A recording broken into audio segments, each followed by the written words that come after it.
The morning begins not with a sound, but with a feeling, a stillness so deep it presses softly on your chest.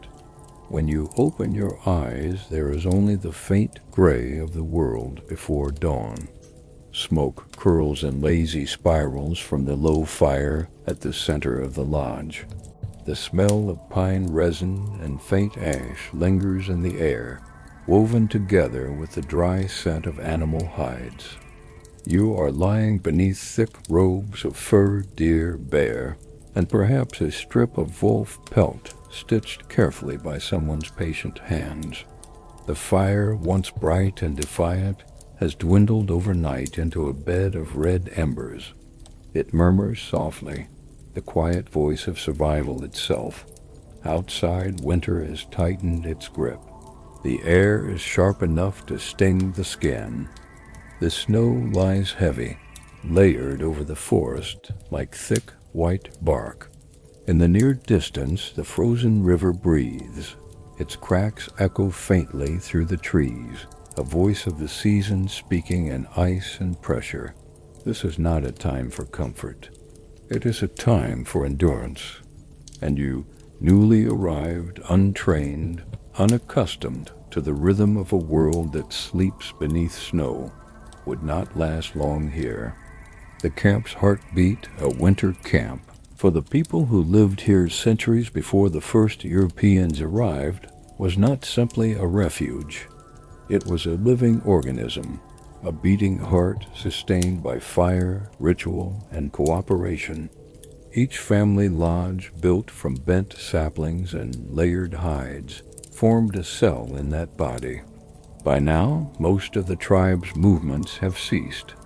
The hunt for the year is largely done, and what remains of the autumn's harvest has been stored carefully. Strips of venison and elk, smoked to dryness, hang from wooden racks.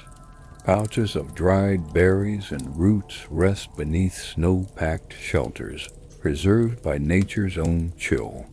Every morning begins the same way, slow, deliberate, purposeful. There is no rush. Every movement costs energy, and every bit of energy is precious. A woman rises first, stirring the ashes back to life, feeding them with thin sticks, whispering to the flame as if coaxing a spirit. Her breath forms brief clouds as she bends near the fire. A child stirs beside her, rubbing its sleepy eyes, waiting for warmth to reach the far side of the lodge. When the fire finally catches, when orange light spills across the curved walls of the dwelling, there is a soft murmur of life returning. The day has begun. The weight of cold. The cold here is not like the cold, you know. It is not a mere inconvenience or a passing discomfort. It is a presence, patient, intelligent, almost alive. It creeps in through seams in the hides, curls beneath the fur on your shoulders, licks at your fingers and toes with icy precision. Even the smoke that rises from the fire seems to move more slowly, heavy with frost. Outside, the snow absorbs all sound, swallowing footsteps and voices. The silence is immense, sacred, but also merciless. Every task is measured against that silence. Fetching water means breaking the crust of ice at the river's edge, hands numb from the cold, before you even lift the first pot. Cooking means squatting for long hours near the fire, keeping it alive despite the dampness that seeps from the frozen ground. Repairing tools means fingers that lose feeling before the work is done. To survive is not simply to live, it is to make peace with discomfort, to treat the cold not as an enemy, but as a teacher. The elders say the cold teaches patience, and the fire teaches respect. You learn quickly to listen to both. The language of fire. The fire is not just heat. It is a being with moods, hungers, and lessons of its own. Each tribe, each region, Each nation across this vast land has its own way of speaking to fire. Some feed it with thanks. Others greet it as a relative, an ancestor reborn in flame. Children are taught early never to spit into it, never to step over it, and never to let it die without reason. When the flame weakens, a quiet prayer accompanies the feeding of wood. A few words, a whisper of gratitude. You learn to read its behavior like one reads the wind or the snow. If the flame burns high and steady, the day will be calm. If it flickers restlessly, storms are near. If it dies too fast, someone has forgotten to show respect. To you, this might seem superstition, but here, surrounded by ice and silence, the fire becomes something more than physics. It is company, it is warmth, it is hope, condensed into light. A day's beginning. As the morning unfolds, the camp comes to life in small, careful ways. Men check the snares near the edge of the forest, traps for rabbits or foxes. Women tend to the cooking fires, mixing ground corn with melted snow into a paste, shaping it into small cakes that cook slowly on flat stones. Children are sent to fetch kindling, their laughter muffled beneath scarves of fur. The sound of scraping hides fills the air. Someone is working on a new pair of moccasins. Another is tightening the bindings on a snowshoe. The rhythm of work is unhurried, steady, and filled with an underlying calm. Inside each dwelling, small tokens hang from the wooden ribs. Feathers, carved figures, bundles of herbs. They are reminders of ancestors, protectors, or simply fragments. The first days of winter, the last winds of autumn drift across the plains, brushing through dry grass that whispers against itself like an old memory. The light is softer now, distant, as if the sun is taking a step back to let the cold speak. In the villages of the native peoples, among the Iroquois in the northeast, the Lakota of the Great Plains, the Ojibwe near the frozen lakes, everyone feels the same quiet shift. The time of harvest has ended. The air smells of smoke and dried corn. The birds fly south in wavering lines, leaving the forests to silence. Winter is no longer a visitor. It is a promise, ancient and certain, that must be met with patience and respect. The silence before the snow, when the first flakes fall, they do not surprise anyone. The elders have already seen the signs, the stillness of animals, the dull blue sky, the last trembling of leaves.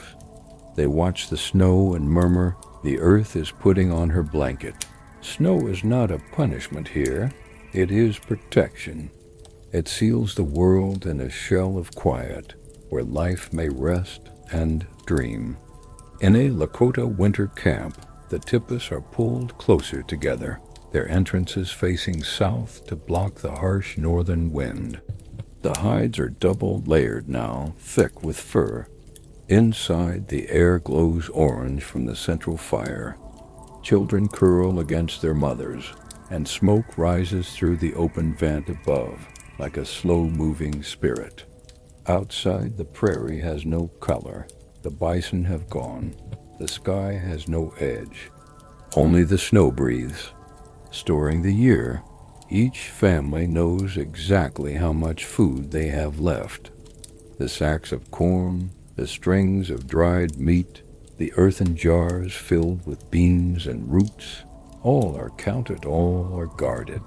In the Iroquois longhouses, food is kept in high wooden bins to stay safe from animals.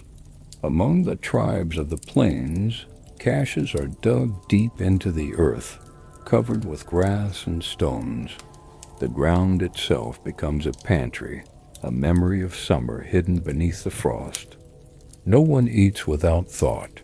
A single careless meal could mean hunger before the spring thaw. Winter teaches restraint, not only with food, but with words and with emotion. The firewood must last, the hides must not tear, the tempers must not rise. In this season, survival depends on calm. The music of cold. Winter changes the sound of the world. The snow muffles footsteps. The ice cracks underfoot with a deep, glassy tone. The wind sighs through the forest like a great animal sleeping. Children play outside until their laughter freezes in the air. They slide down small hills on bark sleds, chase one another through the drifts, tumble, and rise again with red faces and wild eyes. Then the quiet returns. Always the quiet. At dusk, smoke rises straight into the still sky. Families gather around the fire. Shadows dance on the tippy walls. The night is long. This is when stories begin. Stories by the fire. Winter is the season of stories. In many native nations, it is said that some stories can only be told when the snow lies on the ground, when snakes sleep and spirits listen closely. So each night, as the fire burns and the wind hums outside, the elders speak.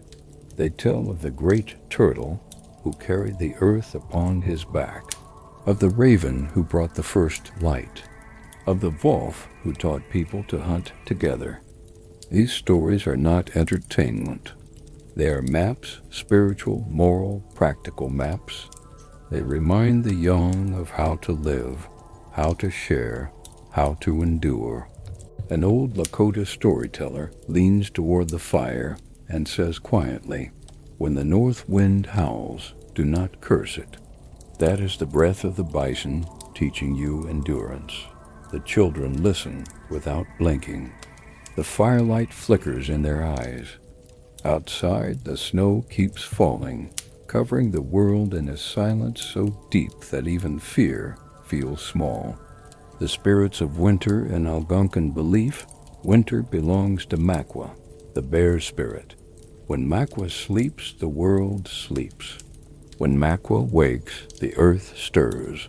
So the people live gently so as not to disturb the balance. They take only what they need. They thank the deer, the rabbit, the tree that gives them wood. Every act of taking is also an act of gratitude. When a hunter finds tracks in the snow, he whispers a small prayer before following them. When a trap holds a fox, he burns a pinch of tobacco and lets the smoke drift toward the sky. It is not superstition, it is discipline and humility. The earth is alive, and she is watching. Illness and endurance, but winter does not always forgive. Sometimes the caches run empty. Sometimes the hunt fails. Sometimes the sickness comes, fever, cough, exhaustion. Inside the lodges, the healers work tirelessly. They boil roots, mash bark, make smoke from cedar and sage. They chant softly, not to chase away death, but to remind the living that they are not alone. A mother rocks her child, whispering lullabies older than memory. Outside, the snow piles higher against the tipi. Inside, the firelight trembles like a heartbeat. Among the Cree, it is said, "He who shares while hungry will never die alone." So when one family's food runs low, the others share what they can. A few dried berries, a strip of meat, enough to keep the fire in the belly burning one more night. At the heart of winter, the days shrink until they feel like hours. The sun rises gray and sets in silence. Sometimes it feels as if time itself has frozen, waiting for someone to breathe it back to life. The people move slower. They mend clothes, carve tools, talk softly. They dream of green leaves and the smell of wet earth. But they also know that the turning point is near. When the sun begins to return, even by a few moments, the elders notice. They mark it with small ceremonies, a song, a dance, a simple meal shared in peace. The world is still asleep, but hope stirs beneath the snow. Then, one morning, something changes. The air feels lighter. The ice on the river cracks and shifts with a sound like thunder. The first bird calls. The first drop of water falls from a branch and lands on someone's face, warm and alive. Children run and shout. The river is waking. It is not yet spring, but the people feel it, the rhythm of renewal, the heartbeat of the land. They survived. They endured. They honored the winter, and the winter spared them. For the native peoples of North America, winter is not an enemy. It is a teacher, strict but fair. It teaches patience. It teaches humility. It teaches the strength of the community and the wisdom of silence. When the land sleeps, the people remember what it means to be small, yet connected to something vast and sacred. So if you were to live even one winter in a Native American camp with no electricity, no store, no comfort, but the fire, you would learn quickly that survival is not about the body, it is about the heart. And in that long, quiet season, under the endless white sky, you might finally understand what it means to be part of the earth, not its master. When the hunger of winter begins to whisper louder than the wind, the people turn to the oldest rhythm of survival, the hunt. It is not taken lightly. Hunting in deep winter is not a sport, not an adventure. It is a conversation between life and death, spoken in the language of tracks, breath, and patience. The snow lies thick now. It squeaks under the moccasins, a faint sound that disappears in the vast silence of the forest.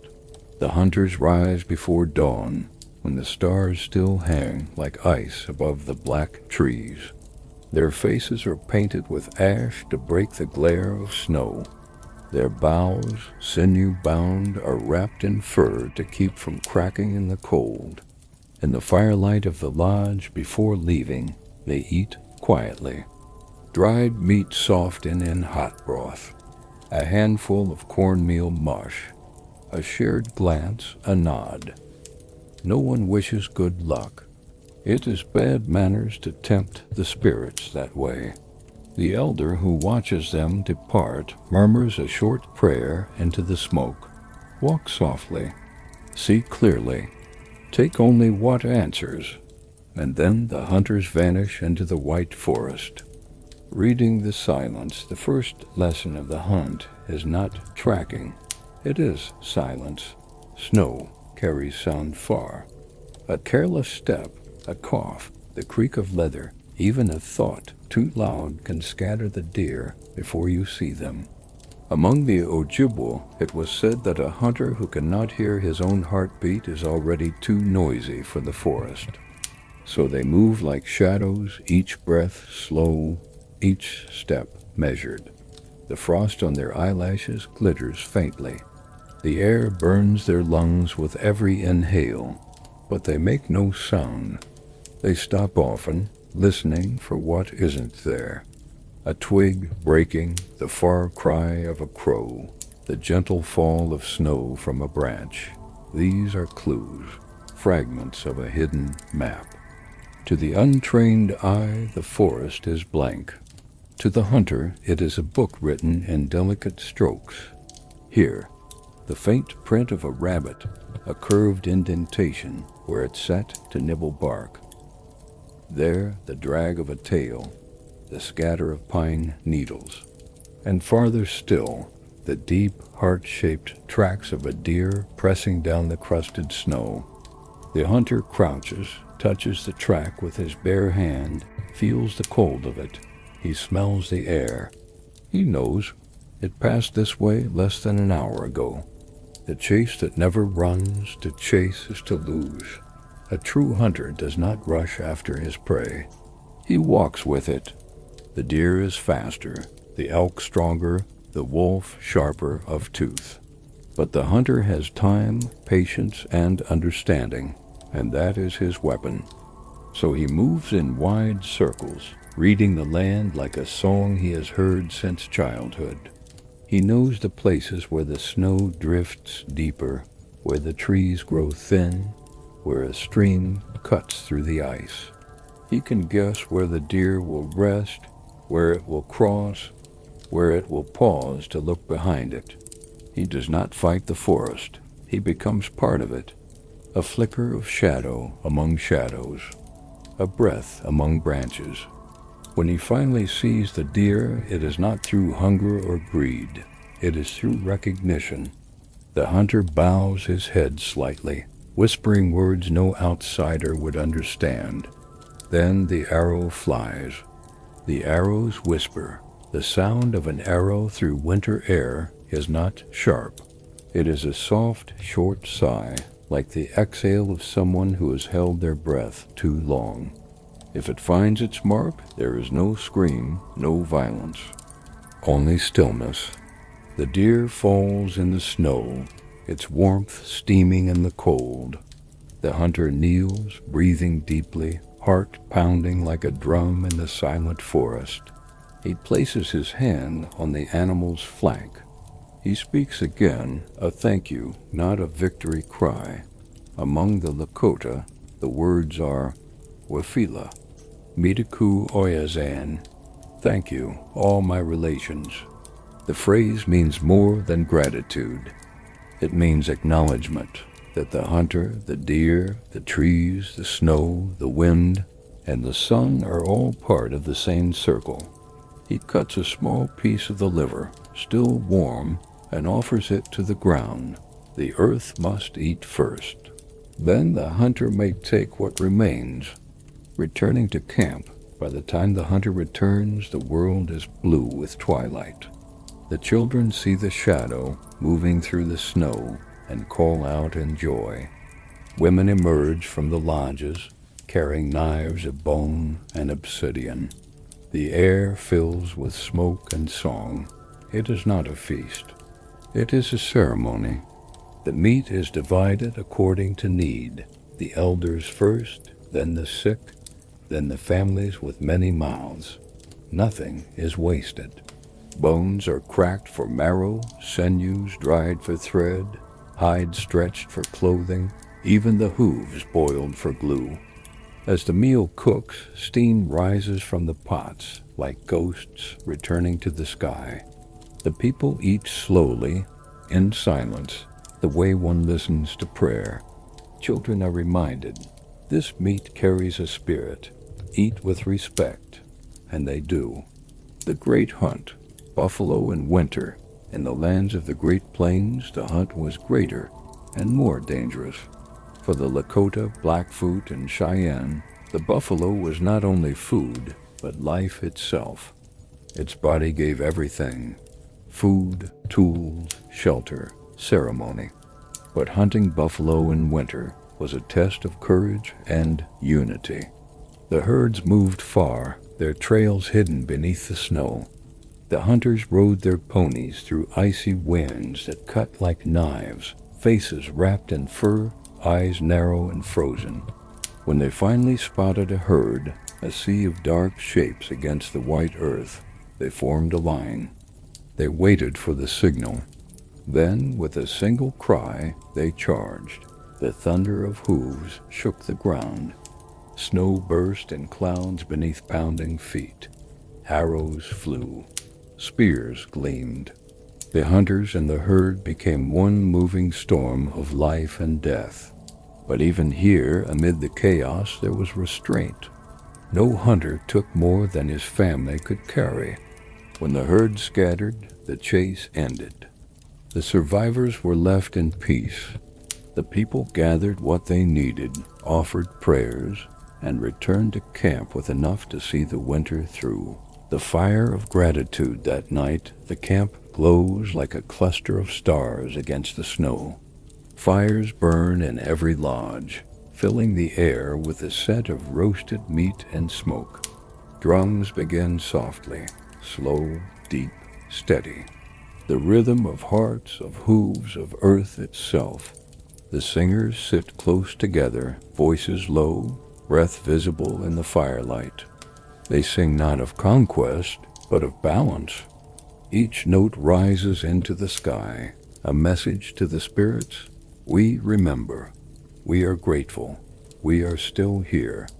An elder raises his hand for silence. He tells the young, to live is to take life. To take life is to honor it. Forget that, and you forget yourself. The children nod. They do not fully understand, not yet, but they will. In time, when it is their turn to walk into the white forest and listen to the silence. The long walk back days later, the snow falls again, covering the footprints, the drops of blood, the remains of firewood. The forest forgets, as it always does, but the people remember. Each winter hunt becomes part of the tribe's living memory, told again in story and song. They speak of the cold that cracked the bowstrings, of the wolf who followed but never attacked, of the child born that same night who would one day be a great hunter himself.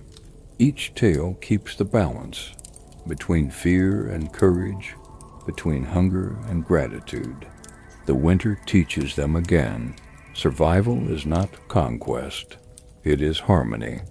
The last light in the final days of the season, when the snow begins to soften, the hunters clean their bows and hang them above the fire.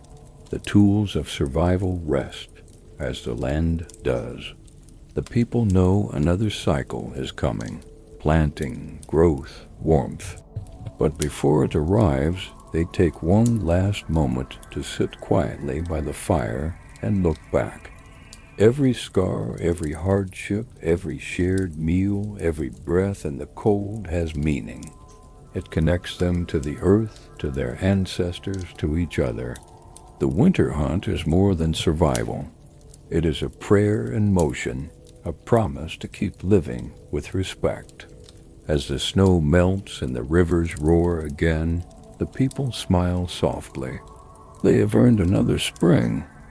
Winter, for many native nations, was not only a season of hunger and survival, it was also a time for healing, a time to listen inward when the world was quiet enough to hear the pulse beneath all things.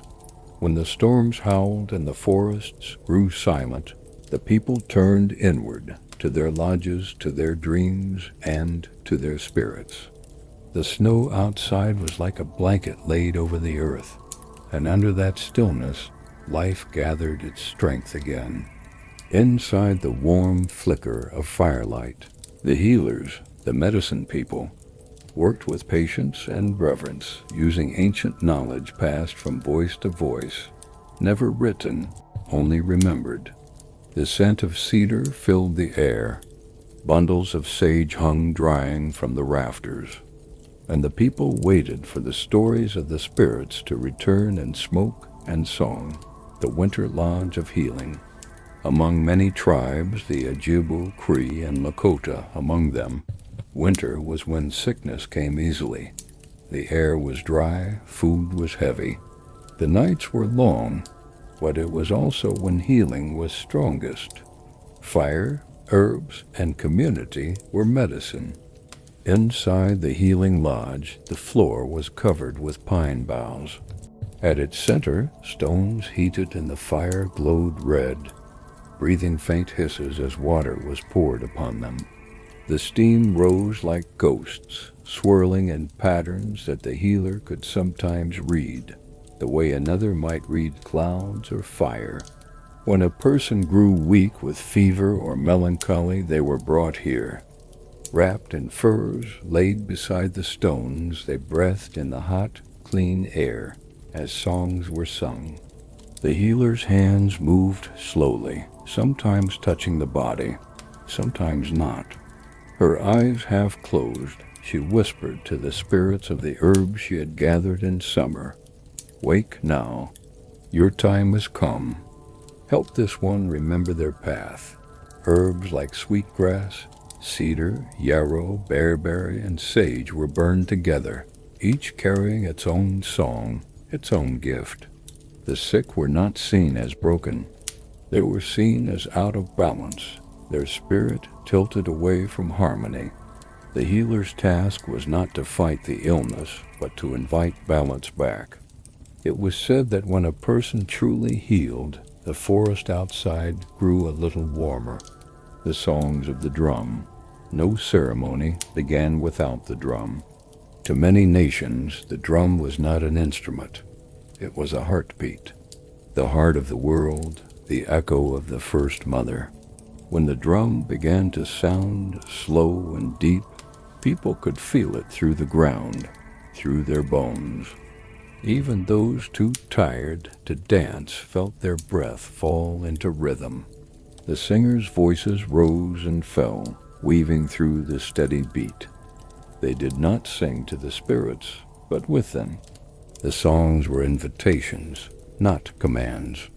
In the long nights, when snow pressed heavy against the lodges, these songs kept the people connected to each other, to their ancestors, and to all living things.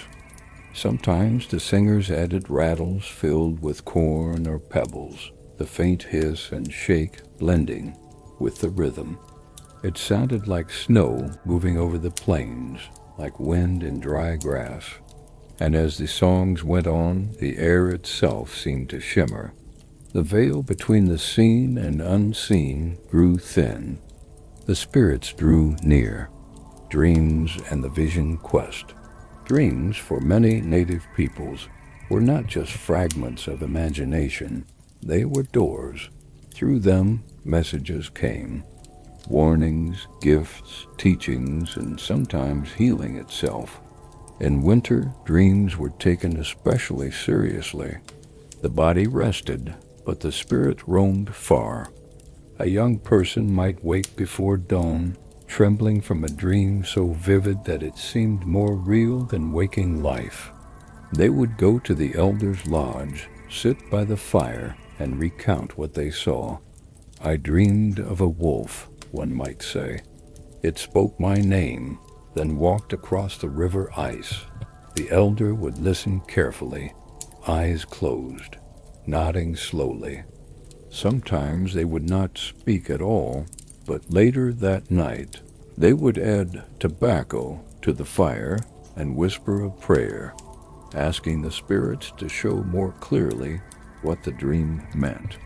For those seeking deeper understanding, there was the vision quest. Though usually taken in spring or fall, some dared it in winter, when solitude was absolute. A young man or woman would go alone into the wilderness with only a blanket and a small pouch of food. They would sit upon a hill or beside a frozen stream, fasting, praying, waiting. For days they would endure the cold and silence until the vision came. It could come as an animal, a sound, a color, or a dream. Whatever it was, it became their medicine, their personal gift from the spirit world, guiding them through life. When they returned to the camp, thin and weak, they were treated with deep respect. They had seen what most could not. They had touched the invisible.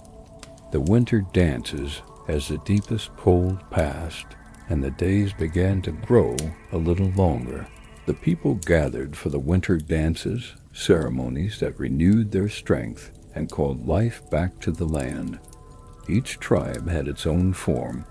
Among the plains nations there were buffalo dances, graceful, heavy steps mimicking the sacred animal. Among the woodland peoples there were deer dances, feathered and swift.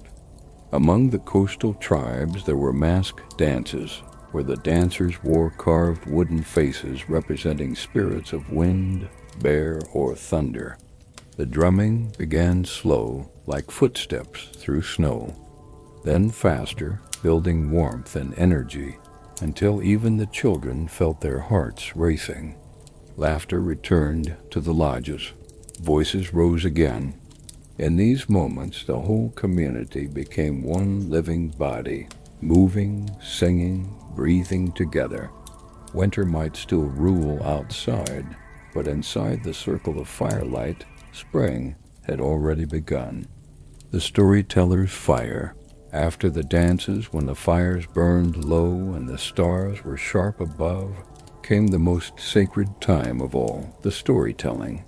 In many tribes, the telling of sacred stories was forbidden in summer.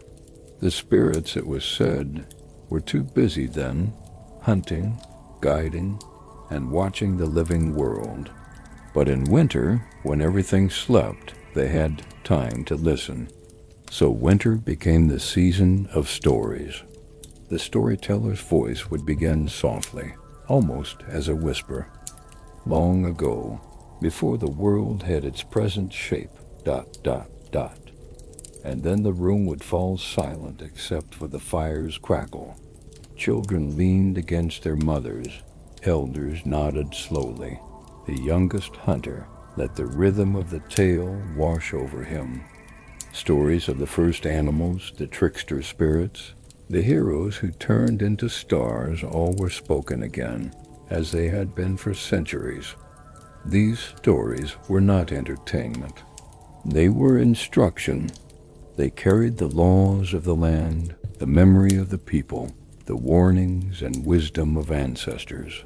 Through story, the people remembered who they were, and remembering, they stayed alive. Herbs of the winter healer, even under snow, the healer's knowledge endured. Bundles of dried plants, gathered in summer, hung from the rafters.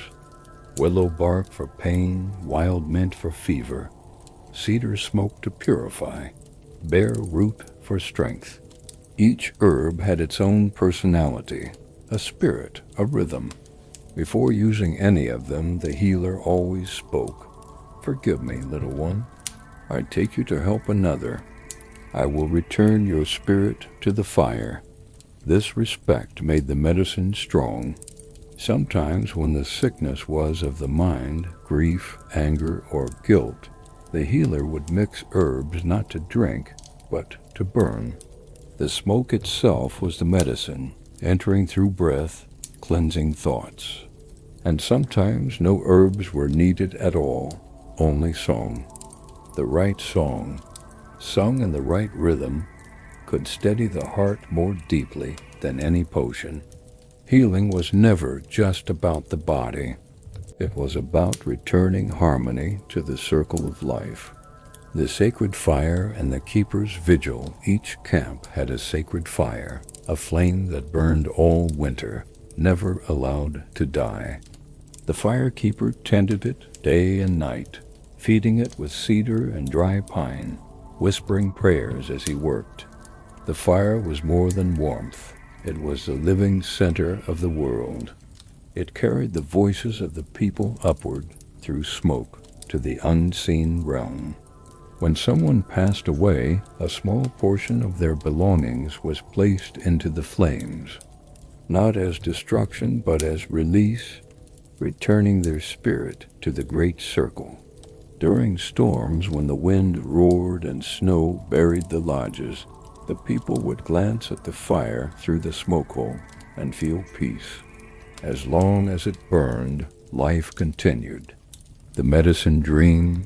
Among the Cree, it was told that during the coldest nights of winter, when even the wolves were silent, the spirits of the northern lights would descend and dance across the snow. These lights were not just beauty, they were living beings. Each color carried meaning. Red was courage, green was healing, blue was memory, white was peace. Sometimes in the half-sleep of those nights, a person would dream they were standing beneath the lights and the colors flowed through them. When they woke, they felt lighter, healed in ways they couldn't explain. The elders said such dreams were rare gifts, the highest form of medicine. They came only to those whose hearts were clear and humble. The renewal of the circle. As the final moons of winter waned, the people prepared to greet the thaw. The snow softened. The rivers began to sing again under the ice. The air smelled faintly of earth, alive once more. Before the hunt and planting resumed, the community held one last ceremony, a prayer of renewal. They gave thanks to the cold, to the spirits of snow and wind that had tested and taught them. They offered tobacco to the frozen earth, thanking it for rest and promise. They remembered those who had passed and celebrated those who had been born. They sang again, softly this time, to the heartbeat of the drum. And when the first geese flew overhead, calling across the gray sky, the people looked up and smiled. Another cycle had begun. Another year of stories, hunts, laughter, and song. They had endured the cold, not just by surviving it, but by listening to it. When the wind howled outside and snow thickened over the plains or forests, the winter lodge became the center of the universe. The world beyond was endless white silence, the frozen breath of the spirits.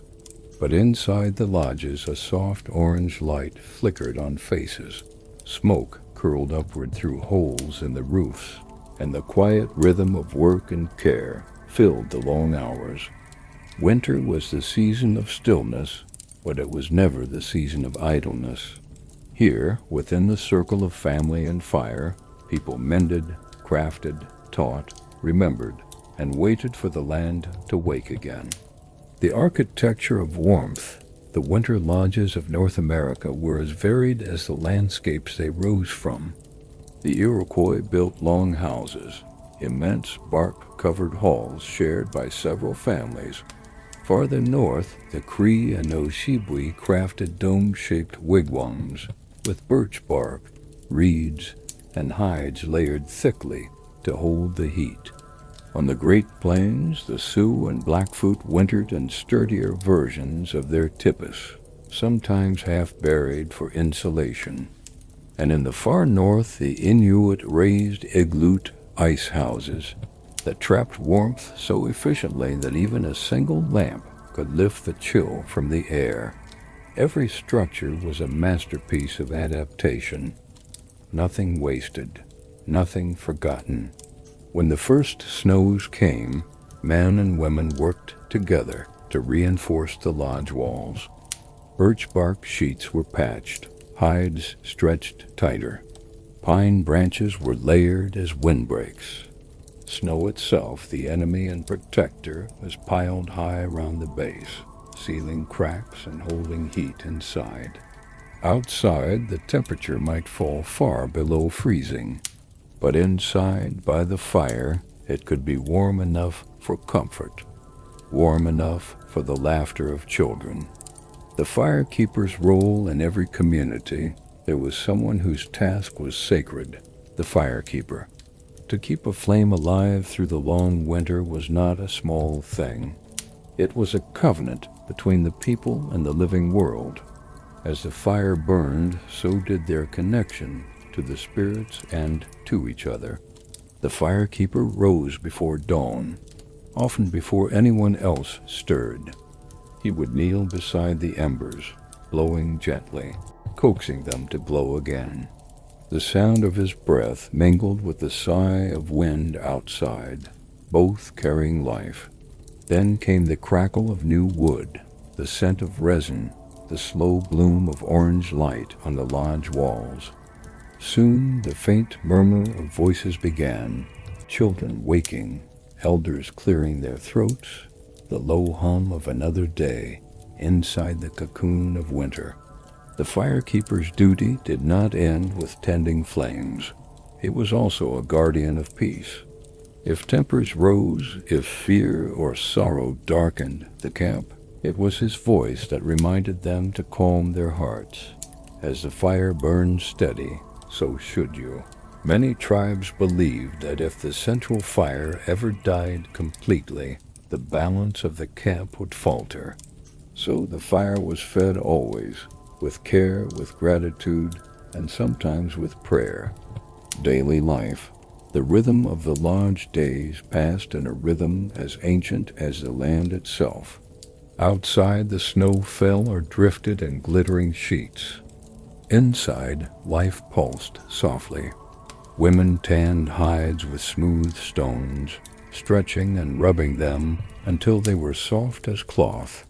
They worked by firelight, fingers steady, humming old songs that matched the rhythm of their labor. Children played near the doorway, sculpting tiny animals out of frozen clay or carving toys from bone and wood. Their laughter was low, careful not to disturb those who rested, but laughter always. Elders sat wrapped in furs, telling quiet stories or repairing tools, binding new sinew to arrows, sharpening bone knives. Every motion served a purpose. Every sound was a thread in the tapestry of winter life. And sometimes, when silence grew too heavy, someone would begin to sing, softly, a song that everyone knew. Voices joined one by one, filling the lodge with warmth beyond heat. Outside, the world remained frozen. Inside, it was alive. Crafts of the cold winter was the time of creation. In summer, there was no pause. Hunting, gathering, travel, ceremony. But in winter, time slowed, and the people's hands turned to craft. Men carved bows, arrows, and snowshoes with quiet precision. Women beaded garments, each stitch telling a story. Every object held spirit and intention. Snowshoes, bent from ash and laced with rawhide, meant survival. Moccasins, decorated with quillwork or beads, carried identity and beauty. Even the smallest item, a spoon, a comb, a child's toy, was made with care because the maker's spirit was believed to dwell in their work. When a new pair of snowshoes was finished, the maker would often whisper to them, "Carry me safely. Leave." The sound of tools and breath. One of the most hauntingly beautiful aspects of winter life was its soundscape. It was quiet, not silence, but the quiet of small, meaningful sounds. The faint scrape of a scraper over hide, the pop of resin in burning pine, the rustle of furs shifting as someone turned in sleep, the low hum of a woman's song barely above a whisper. Each sound was soft, yet full of life. If you were to step inside such a lodge and close your eyes, you could sense everything, the heartbeat of a people in harmony with cold and time. Every action was unhurried, every moment filled with presence. This stillness wasn't emptiness. It was balance, a kind of meditation held by generations who understood that stillness could feed the soul as surely as food fed the body. Moments of celebration. Even in the hardest winters, there was joy. When a hunt went well, or when a child recovered from illness, or simply when the moon appeared full and bright through the smoke hole, celebration stirred. A feast would be held modest, but full of meaning. Dried meat soaked and stewed with berries, shared with laughter. Drums brought out, songs for the ancestors sung again. And sometimes, amid the coldest nights, two lovers might step outside the lodge to see the sky alive with stars and aurora. They would hold each other, steam rising from their breath, and whisper that the lights above were the spirits dancing in joy. Winter, for all its severity, held beauty too deep for words. The discipline of patience. To live through a northern winter required not just strength, but a kind of inner discipline, patience. Food was rationed carefully. Hunger was an old companion. There was no rushing time, no forcing the world to move faster. Patience was survival itself. Children were taught from a young age to wait, for spring, for warmth, for the return of the herds. They learned that endurance was not suffering, but a sacred rhythm shared with the land. As an elder once said, The bear sleeps, the seeds sleep, and so must we. Life is not gone, it is only dreaming. When the sun returns, eventually the snow softened. The air smelled different, faintly of earth and thaw. The firekeeper noticed it first, one morning, when his breath hung lighter and thinner. Soon, the first drops of meltwater ran from the lodge roof, glistening in the new light. Children rushed outside to watch the icicles fall. The sky turned a deeper blue. Spring was near. Before the lodges were dismantled or opened again for travel, there was always a final offering, a thanks to the fire that had kept them alive. A pinch of tobacco cast into the embers, a song sung softly so the smoke could carry gratitude upward. Then the fire was left to fade naturally, never stamped out, but allowed to return to spirit. The lesson of the lodge: to survive the winter was not simply to endure it. It was to live with it, to listen, to respect its stillness, and learn from its silence. Inside the lodge, surrounded by family, light, and craft, people remembered that the heart of survival was not conquest. It was connection. Every ember, every story, every gesture of kindness was part of the same sacred rhythm, the one that kept their world in balance through darkness and snow. When the rivers finally broke their ice and the first green shoots appeared, the people stepped outside, stretched their arms to the sky, and smiled. They had kept the fire, they had kept the stories, and in doing so, they had kept life itself. The snow has fallen deep across the forests now, covering every trail, every stone, every memory of summer. By the time the moon rises full and pale, what some call the hunter's moon, the world has been remade into silence and silver light. For the people of the winter camps, this moon brings a new rhythm, a new urgency. The stores of dried meat are thinning. The children's bellies grow light. It is time to hunt again, not for glory, not for sport, but for life itself. When the world becomes a map of tracks in the winter wilderness, every track tells a story. The hunters rise before dawn, while the stars are still sharp and bright above the treetops. Their breath drifts in the cold, forming small clouds that vanish quickly into the dark. They move silently, every step measured, snowshoes whispering against the crust of frost. To an untrained eye, the world might look empty, but to the hunters, the snow is alive with messages. A single print, a deer's delicate hoof, a rabbit's zigzag path, the deep claws of a lynx speaks volumes. Here, a deer paused to listen. There, it bounded to escape a shadow that never came. Each mark, each faint depression, is a word in a language older than memory. Hunters read it with reverence. They crouch low, studying the way snow crystals bend toward a direction, how the edges of a track harden or soften with wind. They know how to read time and snow, how long ago the animal passed, whether it was tired, whether it carried weight or moved freely. To track was to think like the hunted, to breathe the same rhythm, to walk not after, but with the spirit of the animal. The ritual before the hunt. Before setting out, the hunters gather at the edge of camp. The eldest among them, sometimes a shaman, sometimes simply a seasoned tracker, speaks a few quiet words. They do not pray for success, but for balance. For the hunt in their world is never conquest. It is a conversation. One hunter lays a small offering on the snow, a bead, a pinch of tobacco, a carved charm. He whispers to the spirit of the deer, the moose, the caribou, "If you choose to give your life, I will take it with respect. I will waste nothing." I will remember your name in silence." The others nod. Then, without another word, they step into the forest, following the soft silver light of dawn.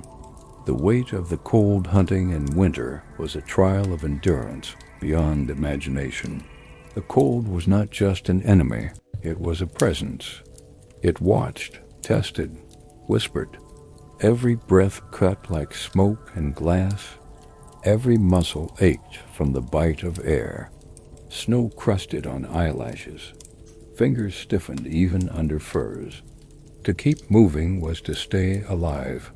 To stop too long was to freeze, not just the body, but the will.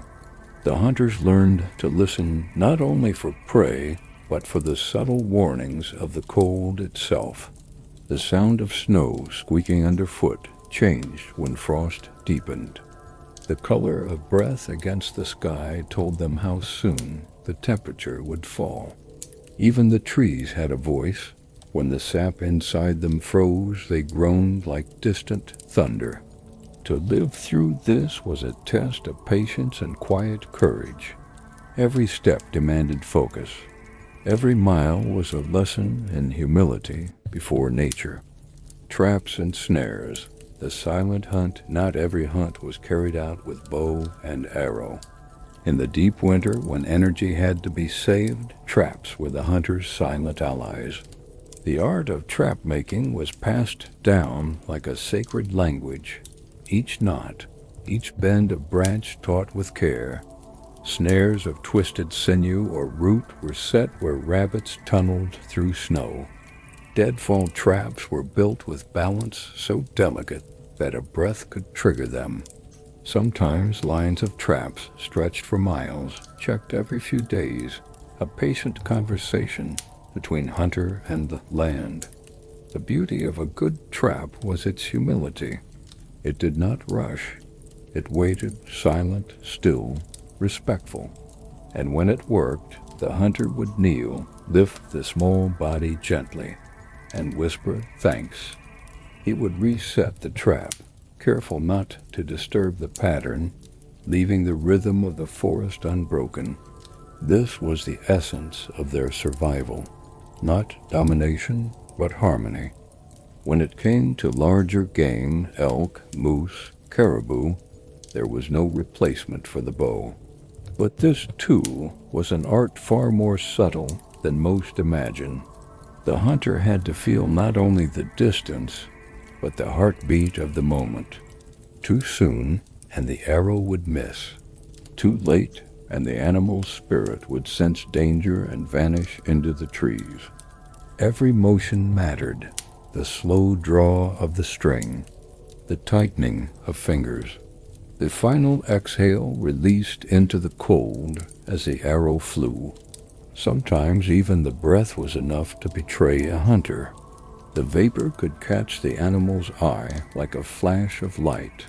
So in the most sacred hunts, some wore scarves of fur around their mouths, not for warmth, but to mask their breath, to disappear more completely into the white world. When an arrow struck true, the hunter did not shout or cheer. He approached quietly, bowed his head, and laid a hand on the fallen animal. Thank you for walking with us. Thank you for feeding the people. It was not superstition. It was gratitude woven into the act of survival itself. When meat was brought back to camp, the entire community came alive. The hunters were greeted not with pride, but with relief. There would be food again. Fires blazed high, melting frost from the walls of the lodges. Knives of stone and bone worked quickly. Every part of the animal was used: flesh, hide, sinew, bone, even the hooves and horns. Women boiled the meat in great pots, mixing it with berries and fat to make pemmican, food that could last for months. Children helped scrape hides clean for new clothing. Elders murmured blessings as they stirred the broth. The smell of cooking filled the air, sweet and smoky. Steam drifted upward, glowing in the light of the fire. And for the first time in weeks, laughter came easily. The hunters sat apart, quietly eating. Their faces were wind-burned, their eyes tired, but their hearts calm. They had done what was needed. They had kept the fire burning, not in the hearth, but in the bodies of their people. Winter hunts were never without danger. Sometimes the danger had claws. Wolves shadowed the camps, thin, desperate, clever. They were both rivals and teachers. Hunters respected them deeply. In some traditions, the wolf was seen as the first hunter, the one who taught humans how to move in silence, how to share, how to follow. So when wolves appeared at the edge of the forest, their eyes glowing pale in the dark, no one raised a weapon. Instead, food scraps were left far from camp, a kind of unspoken treaty. If the wolves were fed, they would not come closer. If they were respected, they would guide luck. But there were other dangers, less noble ones. Starving bears, rare but terrible, could emerge from hibernation if disturbed. A single misstep near a den could bring disaster. For this reason, the old hunters always said, "Before you hunt, ask the forest if it is listening." For some, the hunt was more than survival. It was a lifelong calling. There were men and women known for their tracking, whose eyes could read the faintest sign, whose patience seemed endless. They were not just hunters, they were listeners. One such elder, remembered in legend, was said to have followed a single moose for 5 days through storm and forest. He walked in silence, never rushing, never losing faith. When he finally found the animal, he did not shoot. He sat and waited. Only when the moose turned and looked at him, calm, unafraid, did he raise his bow. That night, when he returned home, he said only, "It offered itself. I was only there to receive." This story was told again and again, not to teach hunting, but to teach humility, that the land in all its cruelty and beauty gave life freely to those who moved gently within it. At the end of each moon cycle, when the traps had been emptied and the meat smoked, the hunters returned fully to the lodge life. Their weapons, the spirit healers and the winter ceremonies outside. The wind sighs through the bare trees. Snow falls gently, not in storms, but in slow, steady whispers. Inside the lodge, the air is thick with smoke from cedar and sage.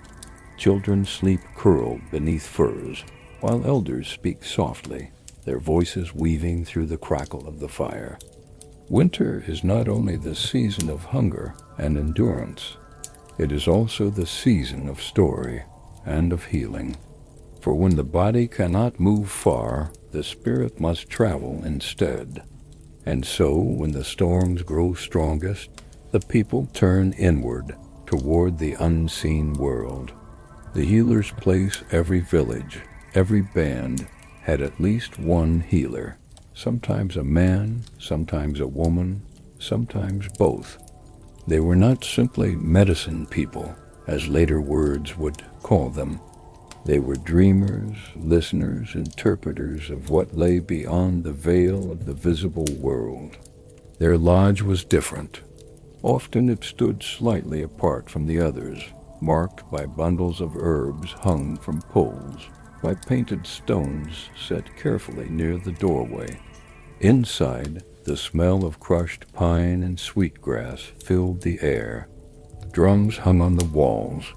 Rattles made from turtle shells or gourds rested in woven baskets.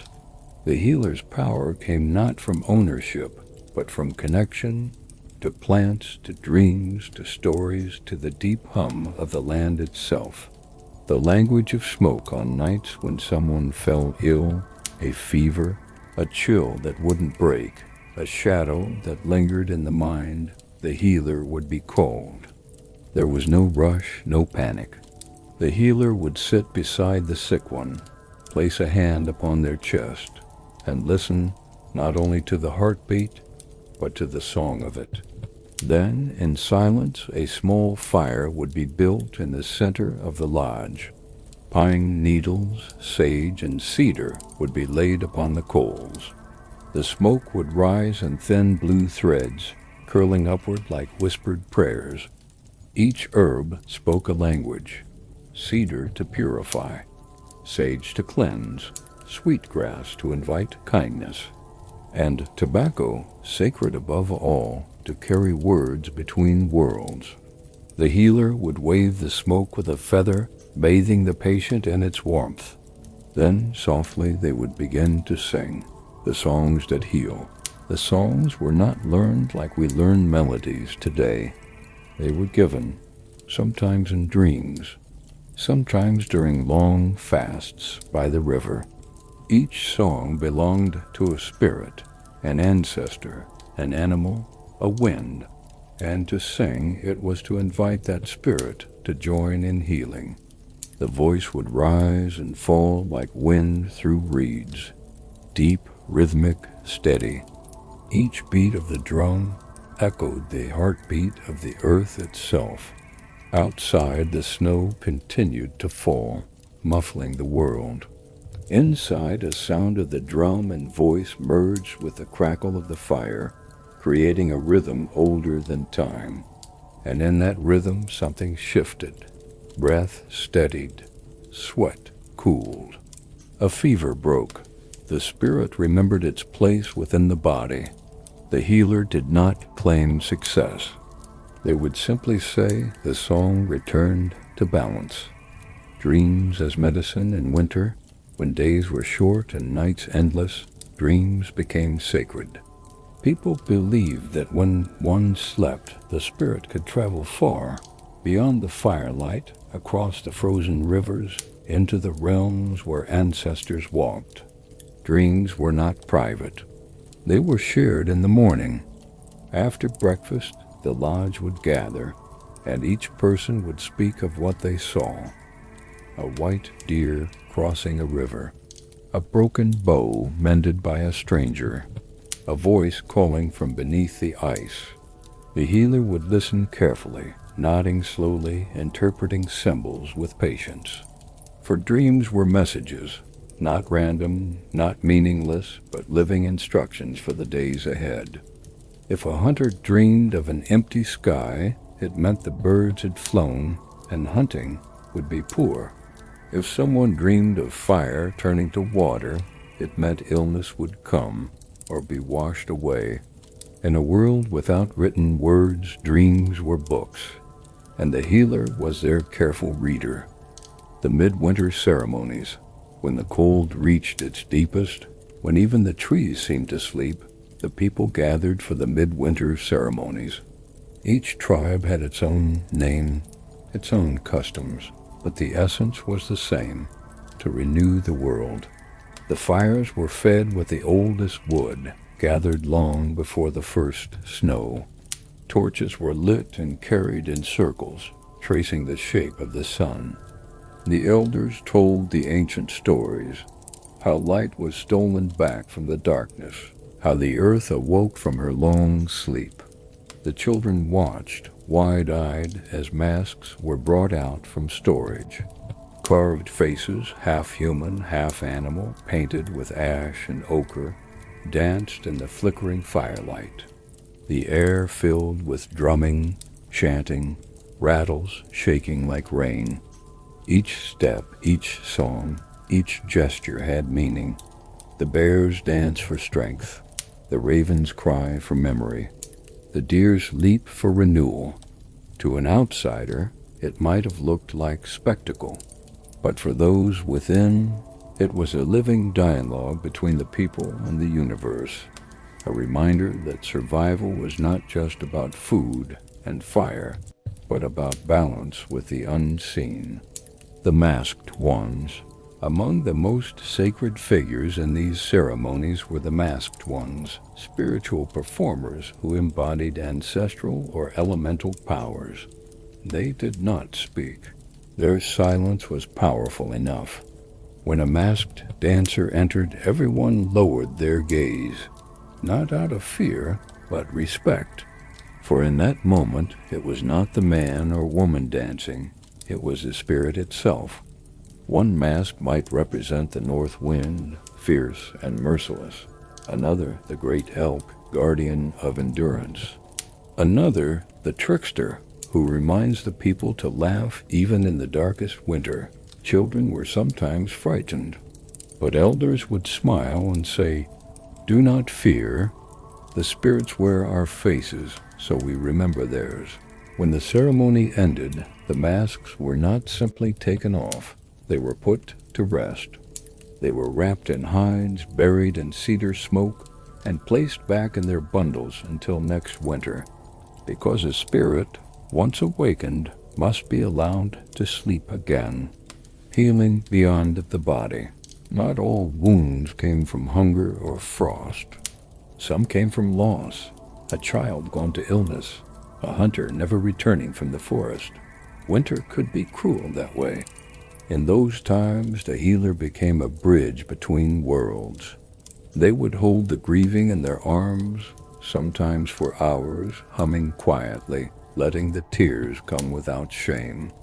The belief was not to banish grief, but to honor it, to let it flow like thawing ice, because sorrow, too, was sacred. It reminded the people that life and death were not enemies, but partners. When someone died, a small fire was lit outside the lodge and kept burning for 4 days, a light to guide the spirit's journey. Food was placed nearby. Stories of the person were told again and again, until their laughter seemed to echo among the living once more. Only when the fire went out did the people say, "They have joined the circle of ancestors," and from then on, that person's name would be spoken in the songs, not as memory but as presence. The keeper of stories. Every winter, one person, often an elder, held the duty of being the story keeper. They remembered the lineage, the migrations, the wars, the songs, the treaties with neighboring tribes. They could trace families back through generations, not with paper, but with rhythm and tone. When they spoke, the whole lodge listened. Their stories were not told for entertainment. They were told to keep the world alive. To forget a story was to lose a part of the land's memory. Sometimes the story keeper would call a child close and say, "You will carry this next."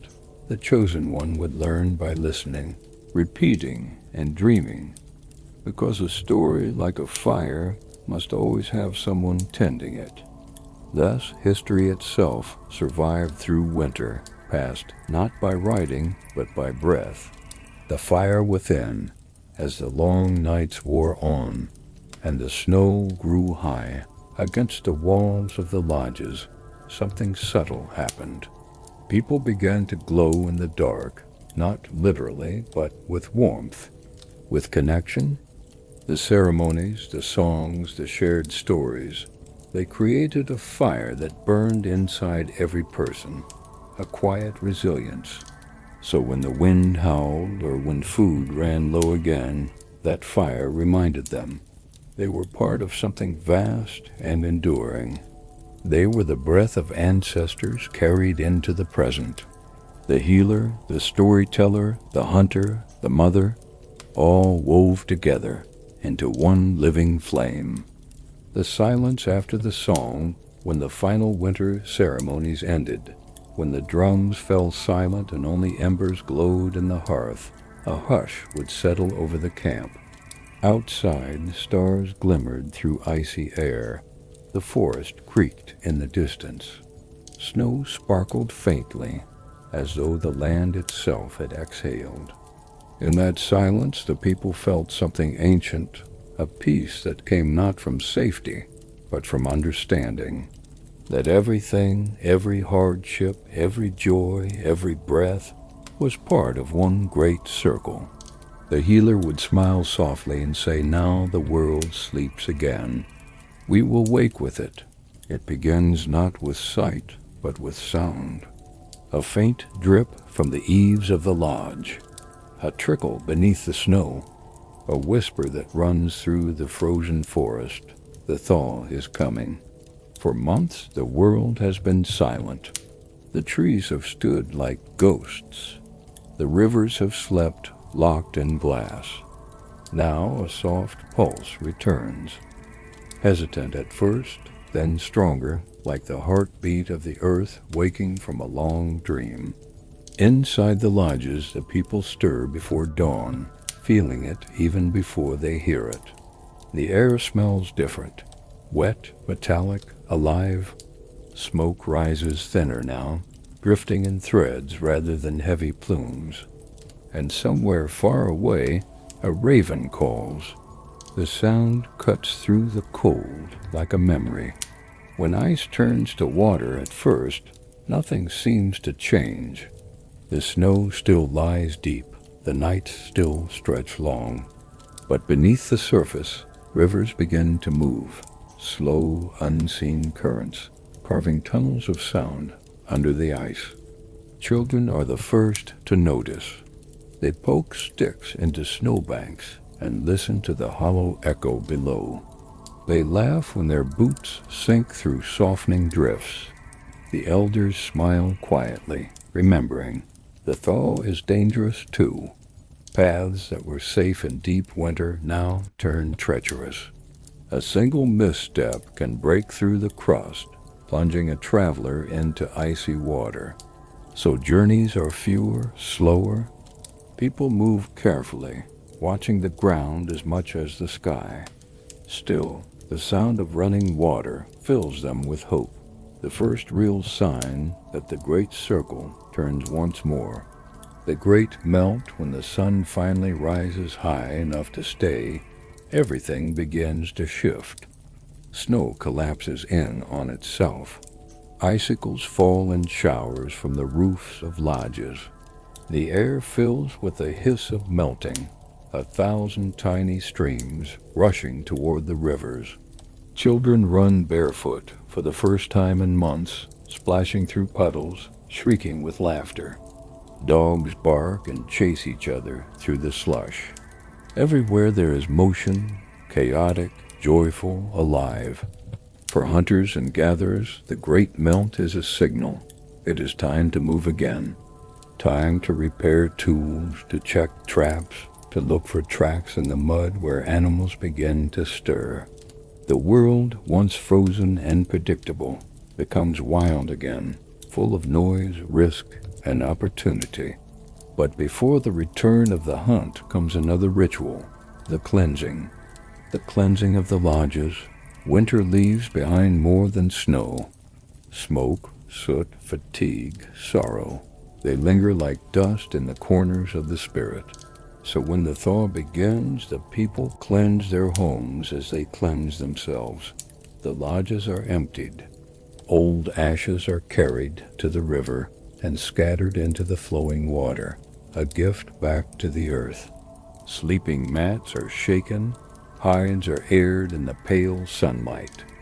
Women scrape and wash every surface with melted snow mixed with cedar and sage. Children help, laughing, turning chores into play. Then at sunset a new fire is lit, fresh, clean, young. It is said that this fire carries the first breath of spring within it. As it burns, the elders offer words of thanks, not only for survival, but for what winter taught them: patience, stillness, endurance. Smoke rises into the cooling air, curling upward like a prayer. Thank you for the cold and for its ending. The first tracks, the hunters are the first to leave the safety of the camp. They move silently through the thawing forest, boughs slung over shoulders, spears tipped with sharpened bone or stone. The snow is patchy now, white islands scattered among dark earth and new grass. Everywhere there are signs of awakening, deer prints along the ridges. rabbit droppings near the brush. The faint tracks of a bear freshly emerged from its den, still heavy with sleep. To follow these trails is to read the language of life returning. To misread them is to go hungry. The hunters kneel and touch the tracks, feeling the warmth of the sun in the mud, smelling the air for the faint musk of the animal. Their movements are slow, deliberate, not rushed. Hunting after the thaw is not about killing. It is about rejoining the rhythm that never truly stopped. When the first deer is taken, there is no celebration, no shouts, only silence and gratitude. The heart of the animal is lifted toward the sun, and words are whispered, "You return to us, as we will return to you." Nothing is wasted. Nothing is forgotten. The songs of water as the snow disappears, rivers awaken fully, roaring now where they once whispered. The sound fills the valleys, echoing against the hills, blending with bird song that grows louder each morning. The people say that water carries voices of ancestors, of spirits, of the land remembering itself. Children toss small sticks into the current and watch them drift away, shouting wishes into the wind. Elders dip their hands in and touch their foreheads, whispering prayers. Water is life, water is return. And after the long silence of winter, its music feels like rebirth. There are ceremonies for this too. Women gather at the riverside, washing their hands in the cold current, letting the flow cleanse away old grief. Men set small bundles of tobacco or cedar afloat, offerings for safe travel and good hunting. Some sing softly, their voices mixing with the murmur of the stream. For a moment it feels as though everything, the people, the river, the sky, breathes together again. The first fires of spring and early evening, when the air cools again, the people build fires outside for the first time since autumn, no longer to keep out the cold, but to cook, to gather, to celebrate. The smell of roasting meat drifts through the camp. Laughter returns, echoing between the lodges. Drums come out again, this time not for healing, but for dancing. Children chase sparks into the dark. Elders tap their feet, smiling at the rhythm they've known since childhood. And somewhere, a storyteller begins to speak.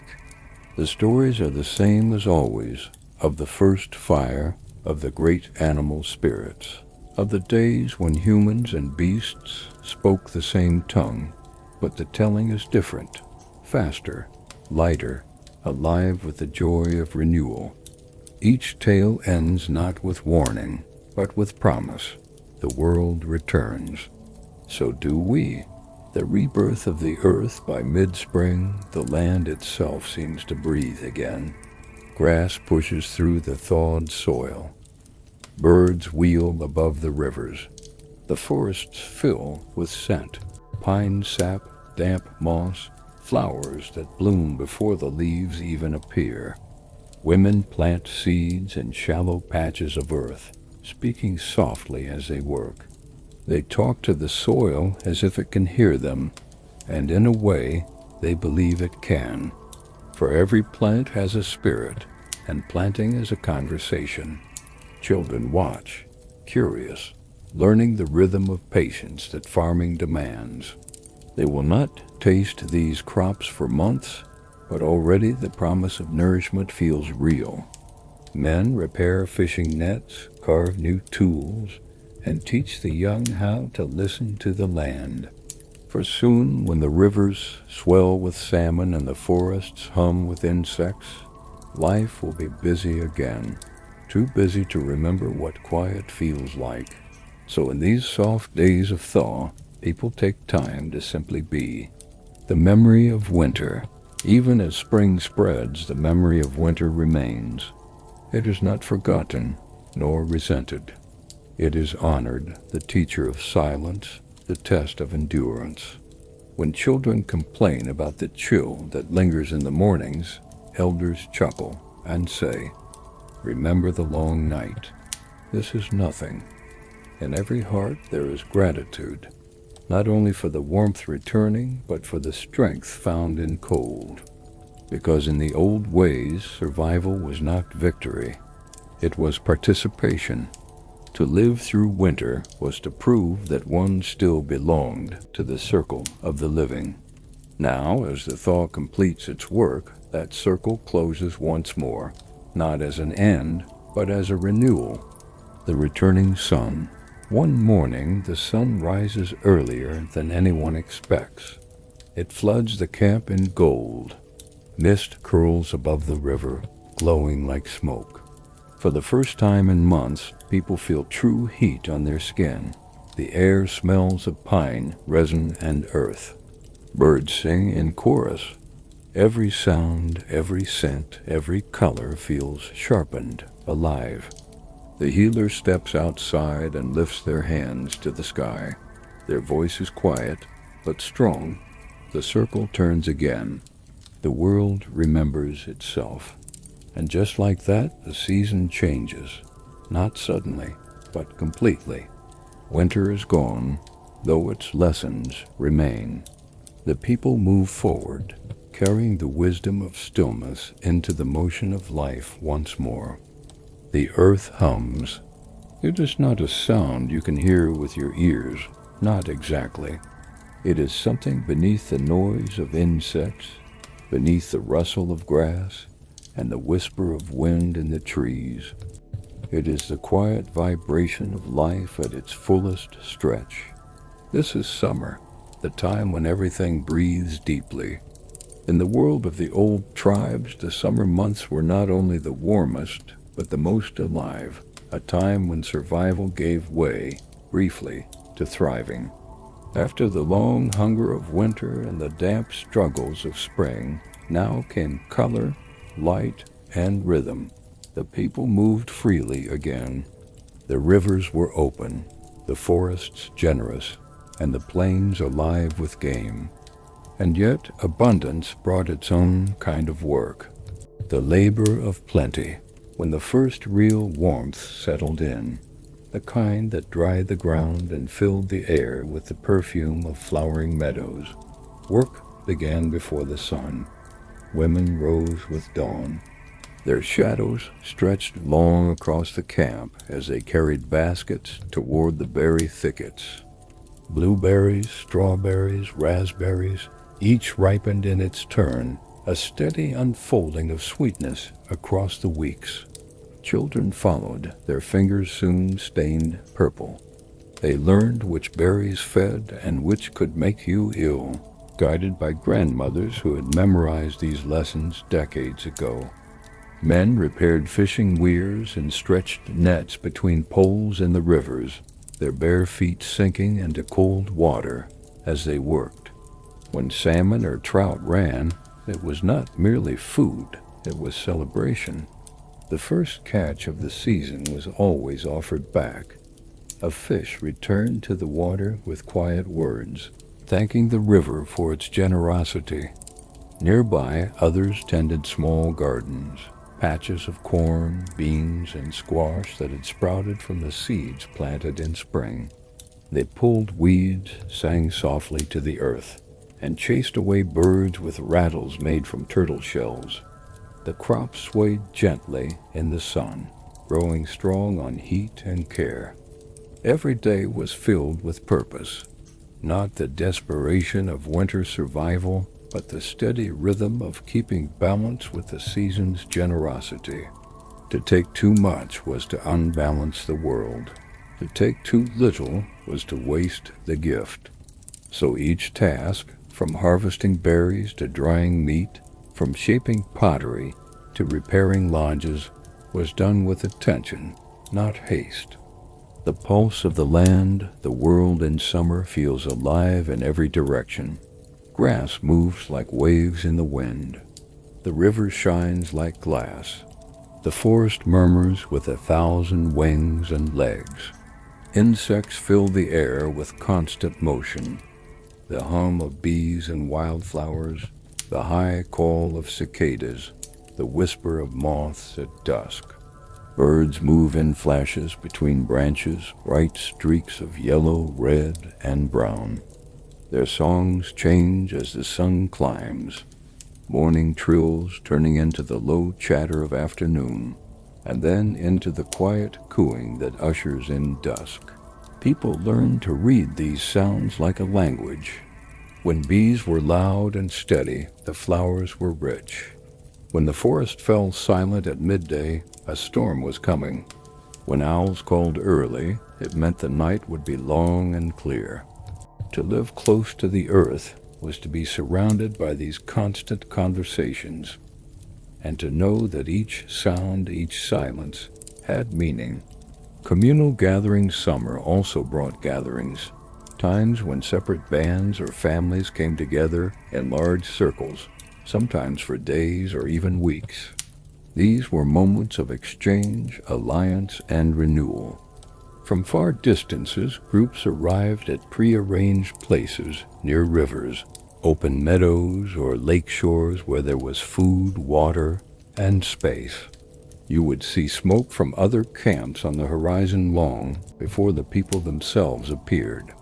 When they finally arrived, the greetings were long and warm, cousins meeting cousins, old friends clasping hands, elders embracing one another with laughter that carried across the water.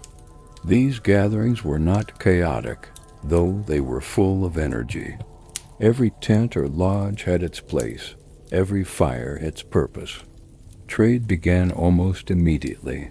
Furs for obsidian, meat for pottery, salt for shells, or ornaments. Stories and songs were shared like currency. Children ran between camps, making instant friendships, unaware of the careful diplomacy their play represented. At night, as the fires multiplied, drums began to beat. The drums of summer had started slowly, a single rhythm, deep and even, like a heartbeat echoing across the plain.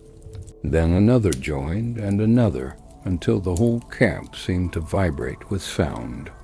People gathered around the largest fire, painted and dressed in the colors of their clan. Reds from ochre, yellows from crushed flowers, whites from clay. Men and women together danced in slow circles, each step measured, each gesture part of something larger. The songs were not for entertainment alone. They were prayers, memories, and offerings.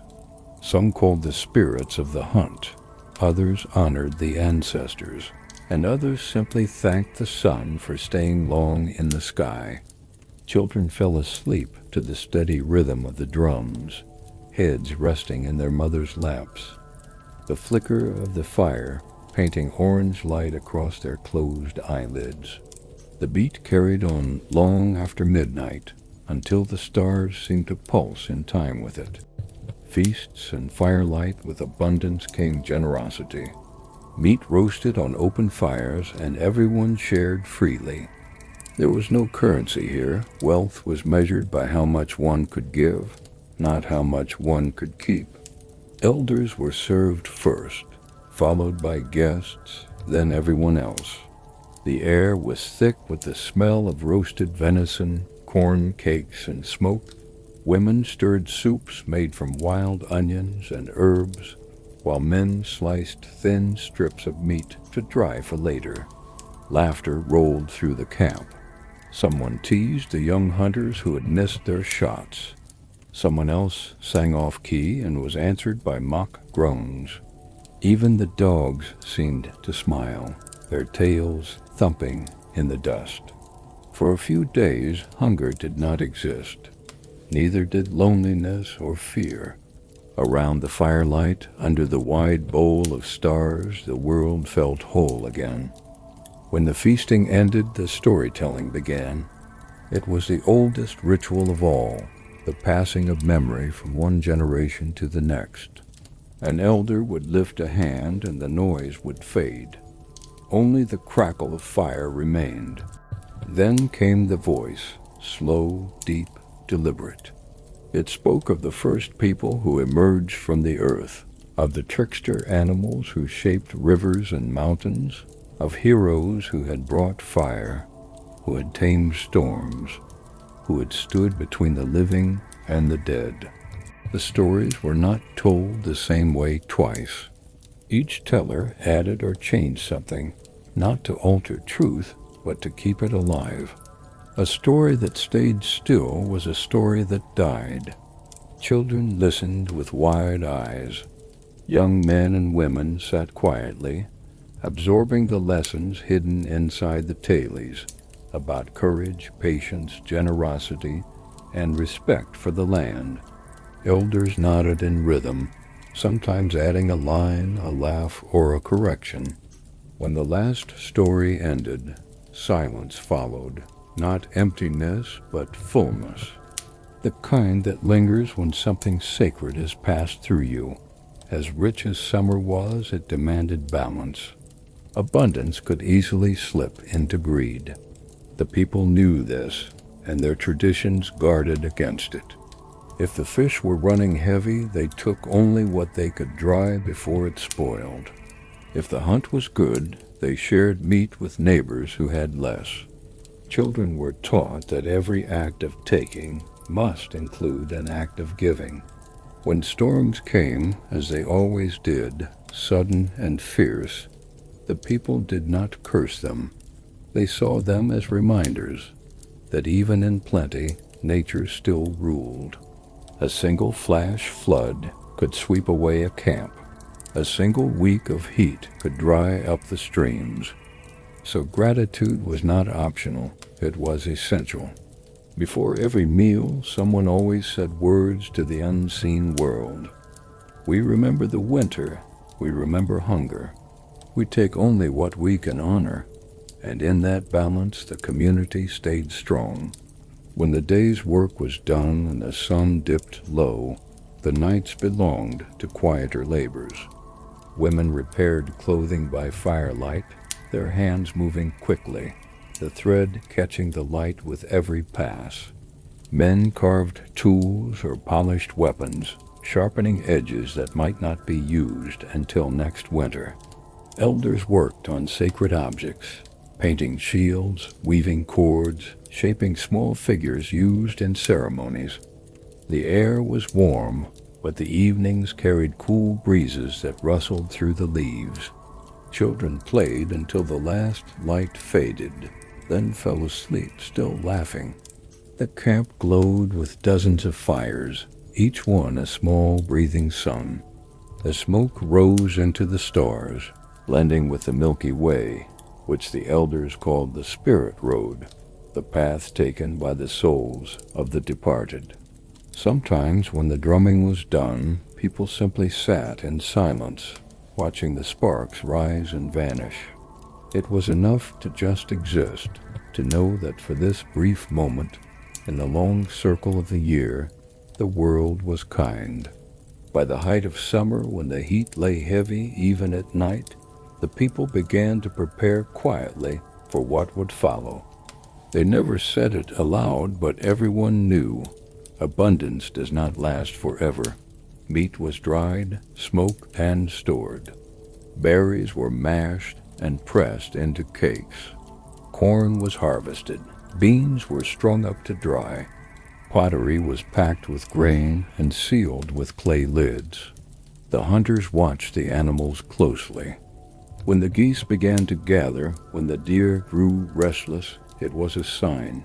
The turn of the seasons was already on its way. There was no sadness in this, only understanding. The circle must move. Summer was a guest, generous, radiant, but never permanent. On the last night of the great summer gathering, the people held a quiet ceremony of gratitude. No drums, no dancing this time, just a single fire and everyone seated around it.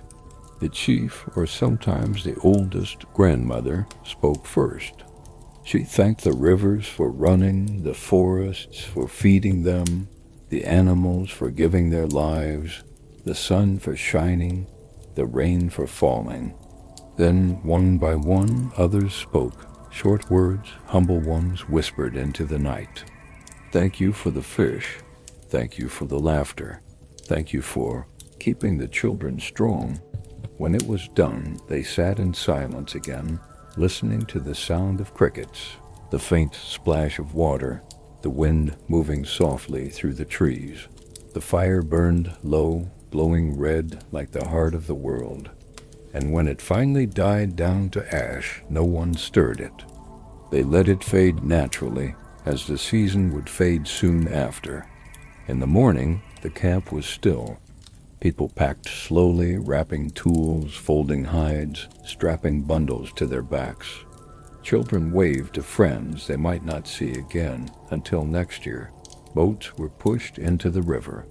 Paths were taken back toward forests, plains, and mountains. The meadow that had been full of voices and firelight fell silent again. Just grass, smoke traces, and the whisper of wind. The circle had turned once more. But in the hearts of all who had gathered, summer's warmth would stay, not as heat, but as memory. A reminder that even in a world of struggle and survival, there were moments of fullness, connection, and joy. Moments when humanity felt perfectly in rhythm with the living earth. The air changes first. It's not the trees, not yet, not the animals or the sky. It's the air itself, thinner, cooler, carrying a quiet you can almost feel in your lungs. When you wake, the mist is heavier. The light slants differently. The earth begins to smell faintly of iron and wood smoke. Summer has not vanished, but you can feel her slipping away, and everyone in the camp knows it. They rise earlier now, moving with more urgency. There's work to be done before the world goes to sleep again. The great turning. The people had no calendars in the modern sense. No printed months, no written names for days. Their time was marked by what the land told them, and the land was beginning to whisper, prepare. Geese begin their long practice flights, calling across the sky. The berries dry on the bush. Deer begin to shed the soft velvet from their antlers, sharpening them for the battles to come. At night, the stars appear sharper, closer, as if the sky itself is pulling nearer. Around the campfires, the elders say the same thing they've said every year since the world began. It is time to follow the herds. And so the people prepare for the hunt, the gathering of hunters. For weeks before the first frost, hunters work silently, mending arrows, shaping new spear tips, stretching sinew into bowstrings. The older men teach the younger ones the ancient marks, how to move without breaking a twig, how to breathe with the wind instead of against it. Women prepare food for the journey, dried berries, roasted cornmeal, thin strips of smoked meat that can last weeks.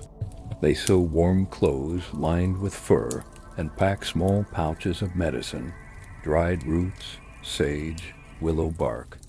When all is ready, the camp gathers for one last feast. The hunters are painted with ochre and ash, symbols of protection drawn across their chests and faces. The eldest of the tribe stands before them and says the words that have guided generations. You will walk in the path of the animals. You will take life, but not for death's sake. You will feed the people, and the people will remember. Then they leave at dawn, walking toward the horizon, where the land opens wide and the air smells of grass and rain. The silent march. The world grows quieter as they travel. Bird song fades. Even the insects seem subdued. The sky widens, endless and pale, streaked with the slow breath of clouds. They move in single file, each step soft and measured. The hunters speak little, not out of superstition, but necessity. Noise travels far in the cool air. A single laugh, A single cough could scatter a herd days before it's near. They sleep under open sky, their blankets stiff with dew by morning. Fires are small, made in hollows to hide the smoke. At night, they lie still, watching constellations that have guided their ancestors for centuries. The stars are not distant lights here. They are companions, watchers in the endless dark. Each one has a story, a name, a spirit. The Milky Way, the Spirit Road, stretches above them like a river of memory, and they walk beneath it, step after quiet step, the deer and the circle. When they finally find the herd, it's like stepping into another world. Hundreds of deer move through the valley, their antlers catching the low sunlight like spears of gold. The hunters crouch in the tall grass, hearts beating fast, eyes scanning the herd for the oldest, the strongest, the ones who will feed the village but whose loss will not wound the herd's balance. The bows are drawn slowly. The world holds its breath. And then the soft thrum of the first arrow. A single, brief cry, then silence again. The deer falls. The others scatter, their hooves thundering against the earth like drums fading into distance. The hunters kneel by the fallen animal. They touch its flank gently, whispering thanks. Its life will become their life, its strength, their strength. Nothing will be wasted. The hide will become clothing. The bones will become tools. The sinew will become thread. The meat will fill the camp's stores through the long dark. The circle continues, life into death, death into life. The return of the hunters. When they come back, they bring not only food, but stories of distant valleys, of storms seen from the high ridges, of wolves that shadowed them through the night, but never struck. They are lean, sun-dark, their eyes bright with the quiet fire of those who have faced the wilderness and been accepted by it. The camp greets them with songs and smoke. Children run to touch their hands. Women bring water and laughter. The fires burn high again. Now begins the final work before winter's arrival. The colors of farewell. By now the forests blaze with color, scarlet, gold, amber, deep brown. The world seems to burn with quiet fire, as if the land itself is saying goodbye to the sun. People walk slower, taking time to notice things again. The crunch of leaves beneath their feet, the last buzzing of bees, the shimmer of the lake at sunset. In the evenings they gather by the fire and speak softly of what the year has given them. The births, the hunts, the storms survived. Someone mentions the name of one who has passed, and the group grows quiet. The flames dance like ghosts. In their stories, death is never an end, only a return. As the trees shed their leaves, so too must every living thing shed what it cannot keep. The people understand this in their bones. They live with it, not in fear, but in rhythm, the farewell ceremony. Before the first snow, a final ceremony takes place. It is not loud, not grand. There is no drumming tonight, no great fire. Just a small circle, a low song and the soft light of torches. Everyone brings a single object, a small gift to the world. A feather, a carved stone, a handful of cornmeal, a piece of dried meat. They place these offerings in a woven basket, carried to the edge of the river. The oldest woman, the one who remembers more winters than anyone else, kneels there and whispers a few words. We have taken, we have lived, we give back. Then the basket is set into the water, and the current takes it, downstream into darkness, toward whatever waits beyond the bend. The people stand for a while in silence, watching until the last glimmer of torchlight fades from the surface. And then, one by one, they turn back to camp, the quiet between seasons. The nights grow longer, the mornings colder. Breath turns to mist. The sound of geese fades completely from the sky. The people move slower now. Every gesture has weight, every word a purpose. The laughter of summer has become the quiet patience of waiting. Children stay close to the fires. Elders sit wrapped in furs, telling the same stories again and again, not because they've forgotten, but because repetition keeps the world steady. Outside the lodges, frost forms along the edges of footprints. Inside, the air smells of smoke and cedar. The season of plenty has ended. The last sunset. One evening, as the sky burns red over the horizon, the chief steps outside the main lodge and watches the sun sink. He knows it will come back. It always does, but there's still a heaviness in that moment. It feels like saying goodbye to an old friend who leaves every year, only to return changed. He remembers the laughter of the summer gatherings, the songs of the hunt, the cries of newborns, the taste of fresh berries, all of it now folded into the slow sleep of winter. Behind him, the fires glow softly. He closes his eyes and breathes in the cold air, sharp, clean, alive. "We are ready," he whispers. The sun slides below the edge of the world. The land exhales, and for a heartbeat, everything is still. Epilogue, the eternal circle. When the first snow falls, it does not roar or crash.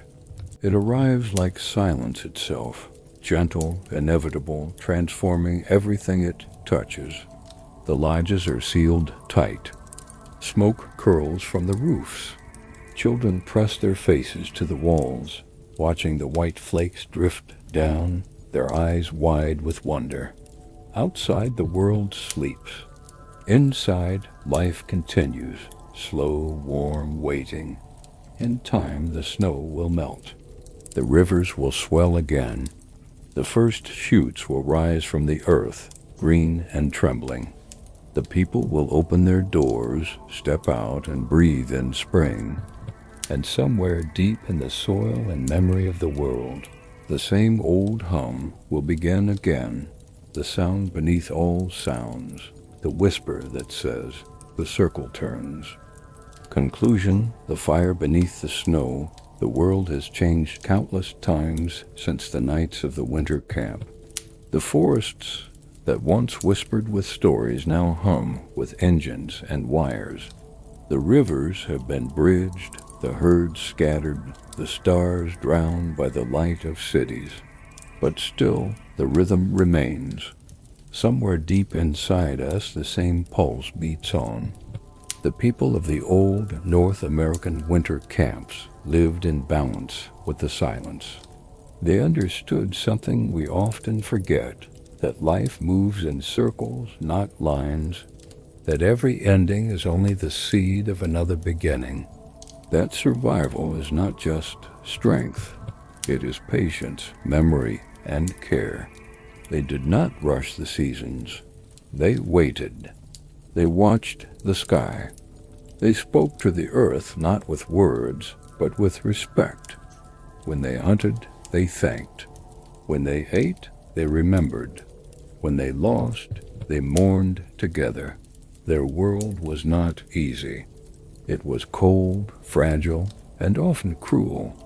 But within that struggle, there was a strange kind of peace, a quiet that modern life rarely allows. The fire in the center of their lodges burned through the long nights. It was more than warmth, it was time itself. Each spark a memory, each flicker a heartbeat. Children fell asleep beside it listening to the elders' stories, and in those stories the world stayed alive. The smoke drifted upward, out through the hole in the roof, curling toward the stars that their ancestors had followed for centuries. And even now, when you look up into the winter sky, those same stars still shine, quiet, patient, unchanging. You are looking at the same lights they once watched from a world that seemed endless and eternal. The same road of the spirits stretching forever across the night. So breathe deeply now. The story is done, but the circle continues. The fire may fade, but its warmth remains. Close your eyes.